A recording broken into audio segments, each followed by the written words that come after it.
Welcome back. Now, since returning to democracy in 1999, the Nigerian government has pumped trillions of naira into the power sector in a bid to reform it and provide stable power supply for the masses.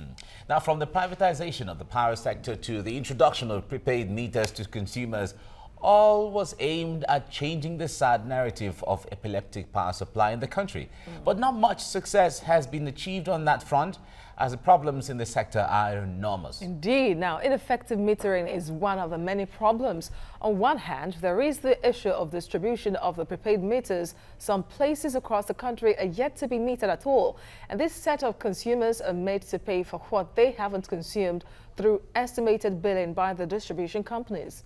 Now, on the other hand, some of those who use prepaid meters have devised means of bypassing the meters and avoiding paying for electricity that is consumed. Transmission is another problematic aspect of the power value chain. The generation and distribution companies can tighten their noose or lose it. But if it is not possible to transmit the electricity produced by the GenCos to the DISCos consistently and effectively, the entire system collapses. Absolutely.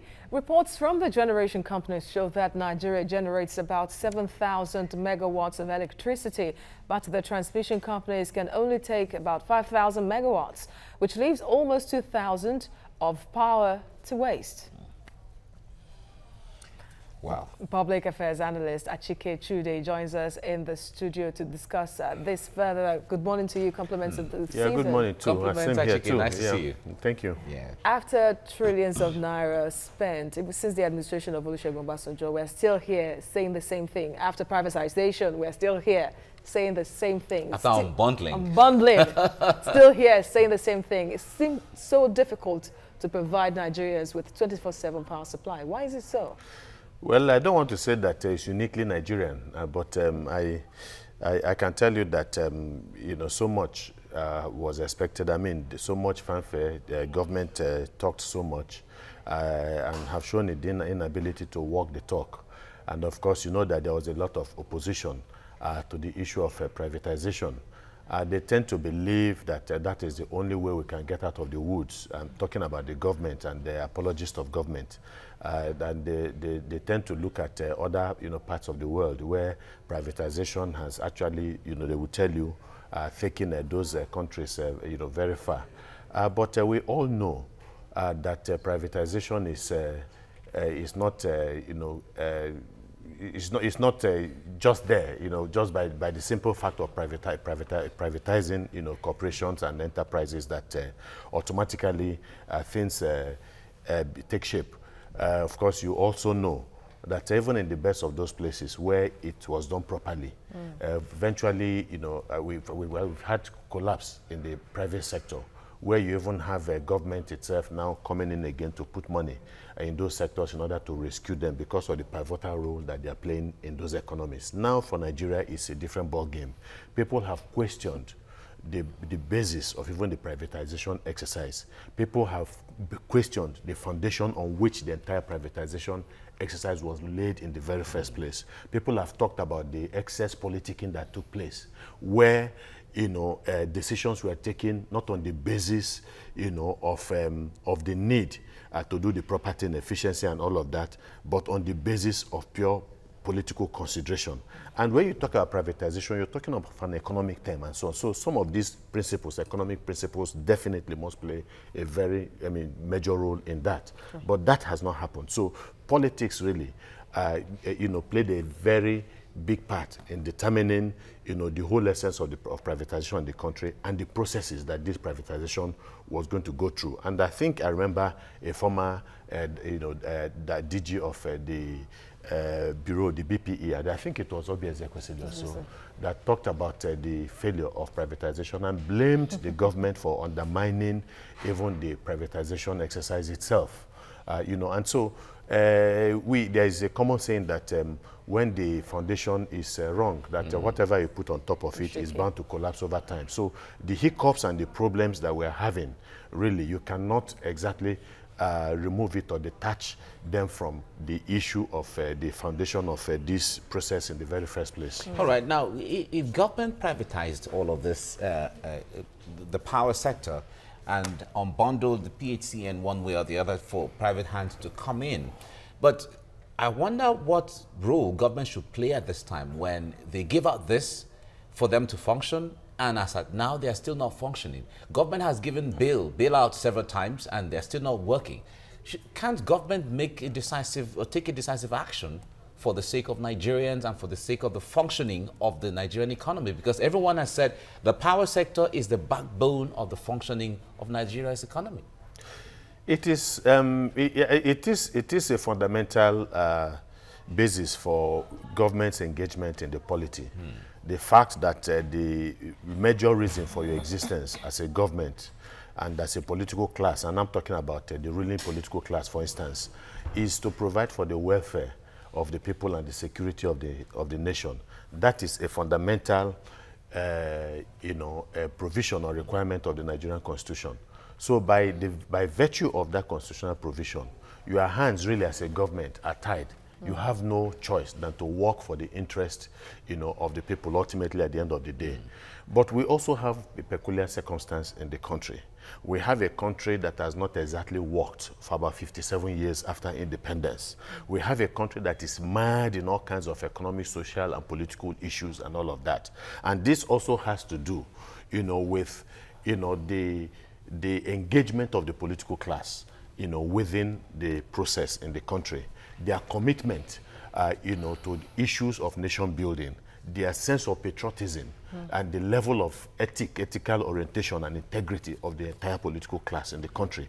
And beyond that, again, the kind of role that the people would play in ensuring that the politicians get to behave. And that would also include the position or the function of the media in the entire process. And I guess that is why you are here, sitting down here, and you're also focusing on some of the things that are, obviously maybe not working and discussing it and so. So in a way, maybe the media is doing, its own part. But the reality is that the thinking, within the political class in this country are not exactly altruistic. They are not exactly, directed towards, regenerative politics in this country that transforms and that makes the country, better. So it's a continuous struggle to get the very best of the political class. Cycle, really. And you see the consequences of their non-positive engagement within the polity. And it seems that is why this problem persists in the power sector, because of the three parts of the components of the sector, the GENCOs, transmission companies, and then DISCOs. The government is in charge of the transmission companies, the go-between between the GENCOs and DISCOs. And then somehow we hear stories of GENCOs saying that transmission companies are telling them to generate power, and so many things, stories like that, accusation and counter-accusations. And then we hear that there are dilapidated structures, infrastructure are being used by transmission companies under the control of the government. Well, the issue, again, is I think it should have been clear even from the very beginning. You talked about the trillions of naira that have been expended from 1999 to date, and yet sometimes you tend to ask yourself whether we have added 1 single megawatt to power generation and transmission in the country. Yes, sometimes you could have peak periods when it would appear that yes, these people are beginning to perform. Then all of a sudden you begin to have issues. That tells you that the solution is a long-term solution. It's not some of this knee-jerk solution that would over time will be undermined again by certain things that are wrong within the system. So yes, it's all about three components of energy generation in the country, and it's about energy generation. It's about the transmission of this energy. It's also about the distribution, and all along the chain. There are issues. There are issues with generation. Tomorrow they tell you stories about gas, not having enough gas supply. Next time they tell you about the vandalization and all of that of the pipelines and the rest, the gas pipelines. And then you now realize that this is exactly a rehash of what it was even before the present government came into place. Because I remember the former Minister of Power, Nebo, giving the same kind of excuses that are being given today. And in my mind, I mean, when you see him talking, you want to tell him, look, please keep quiet. All we want is result. There is a template of complaints. Exactly. And unfortunately, this is what we are beginning to see, because the problems have not been sorted out. They are still fundamental, you know, all along the value chain. Transmission, the same thing. You know, though we were told by the MD of the TSN, transmission, you know, TCN, Transmission Company of Nigeria, that they were able to generate a peak of about 5,100 megawatts of electricity sometime this year. We've been talking about the challenges in the power sector, and we have with us in the studio Achike Chude taking us through, giving us insight into some of the things going on. Now, Achike, let's get into the issue of metering now. That is one thing Nigerians have been calling for. We've had officials of Discos here several times saying, why is it challenging? Why is it so challenging to provide meters for the people? And they will say, well, importing those things are really expensive, and then when you give the contract to Nigerian companies, they don't meet demands and all of that. At least you have been in the system too. Can you make us understand really what are the issues around the metering system? Well, that is one clear example of the failure of policy. Of course, there was an agreement. You cannot have all of this power sector reform without a proper power sector reform without metering, you know, as a very important indicator of the process. And so there was an agreement. A timeline was also given to the Discos to provide these meters within a specific period of time. And that itself has been a Herculean, you know, challenge. They have not been able to meet up with that. In fact, on the NEC website, there is a statement that about 7.4 million customers, you know, who have registered, you know, registered customers, that about just about 3.4 million, representing about 46% of the total, you know, customer base, have been metered, you know, properly. So about 54% of you know, consumers have not been properly metered. And of course, there are obvious implications. And part of that implication is that they have had to resort to cheating people. And I want to use that word, you know, because they're really extorting and exploiting people, you know, on the basis of the estimated billing, which NEC, the regulatory agency in that sector, has seriously and stridently condemned, you know, in so many ways, and has given so many rulings. In most cases, you know, on behalf of the people, that you must be able to meter people. People must be able to know exactly the quantum of energy that they have used before you build them. But that has not exactly been the case. And so you see communities, you know, everywhere up in arms against the Discos. I have participated in some of them, some of these communities. And I think that part of the pressure that both the government, the NEC, and then the Discos are also under is because of the constant and continuous agitation, you know, by citizens, you know, over, you know, these metering issues. But I think what they have now tried to do is they have seen the government, how impossible it is for the Discos to meet up, in spite of the hundreds of billions of naira that has been given to the Discos, you know, over the time. And you even want to ask yourself, if it had been the old NEPA that we used to know, the quantum of money that they have released to the Discos, private concerns today, would they have released all that money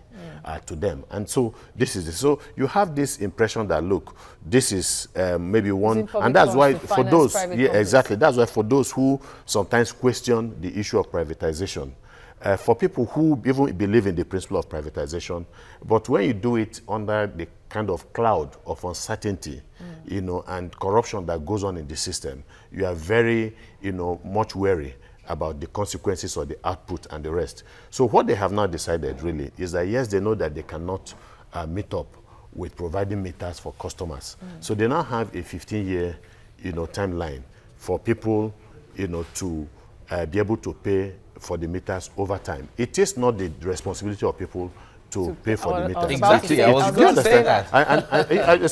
So these are some of the contradictions, but that's why I said it is a failure of policy, and they shouldn't give us excuses. All these things they are telling us are excuses because they had a business plan, supposedly drawn up by some of the best experts in the world. If you're going to put in hundreds of billions into some of the, you must do your planning properly. But like I said, political expediency rather than economic considerations were majorly responsible for what we are now seeing as hiccups here. And then there's the challenge that there seems not to be any data of the number of households in the country that are supposed to be metered. That it just whip up a figure, and then that is why somehow there's still this disparity. Well, that would be the tragedy of the Nigerian situation, really, because I mean, what is the essence of even the censuses that we have been having in this country? And what's the essence? Even when you don't do censuses the way you should, you know, within the time frame that you should, you have people who make projections on the basis of the last census that has been carried out, and so you're able to have an idea.